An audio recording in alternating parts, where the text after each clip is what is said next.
Hello കൂട്ടുകാരെ. അപ്പം ഇന്ന് രാവിലത്തെ ഉച്ചക്കലത്തെയും കൂടി ഒരു വ്ളോഗ് ചെയ്യാമെന്ന് കരുതി. ചെറിയ മിനി വ്ളോഗ്, 1 മിനിറ്റുള്ള വീഡിയോ അല്ലേ. അപ്പോഴത്തേക്കും വീട്ടിൽ കൂമ്പ് ഉണ്ടായിട്ടുണ്ടായിരുന്നു. അപ്പോൾ അത് പറിച്ചു. ഇവിടെ കൊടപ്പൻ എന്നാണ് പറയുന്നത്, ഞങ്ങളവിടെ കൂമ്പെന്നാണ് പറയുന്നത്.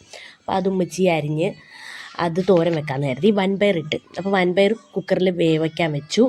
ബാക്കിയെല്ലാം അതിൻ്റെ അരപ്പൊക്കെ റെഡിയാക്കാൻ വേണ്ടി വെച്ച്.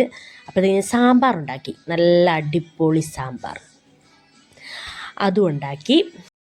അപ്പോഴത്തേക്കും എൻ്റെ ഇക്കാക്ക വന്നിട്ടുണ്ടായിരുന്നു. അപ്പോൾ ഇക്കാക്കും കൂടി ചോറ് വിളമ്പി ഞാൻ വെച്ചപ്പോഴത്തേക്കും ഇക്കാക്ക സൊമാറ്റോ ഓടാനാണ് പോകുന്നത്. അപ്പോഴത്തേക്കും സൊമാറ്റോയിൽ ഓർഡർ അടിച്ച് ഇക്കാക്ക അങ്ങ് പോയി. 12 മണിയൊക്കെ ഞാൻ രാവിലെ ഒന്നും കഴിക്കാത്തതുകൊണ്ട് എനിക്ക് ഭയങ്കര വിശപ്പ്. അപ്പം ഞാൻ ചോറ് കഴിക്കാൻ വേണ്ടി ചോറെടുത്തു. നല്ല അടിപൊളി ഊണായിരുന്നു കേട്ടോ. നല്ല സാമ്പാറും തോരനും അച്ചാറും കൂട്ടി ഞാനൊരു പിടി പിടിച്ചു. അപ്പോഴത്തേക്കും ഉണ്ട് വാപ്പിച്ച് വിളിച്ചിരുന്നു, മോളെ പാമ്പെന്ന്. ചേരയായിരുന്നു അത്.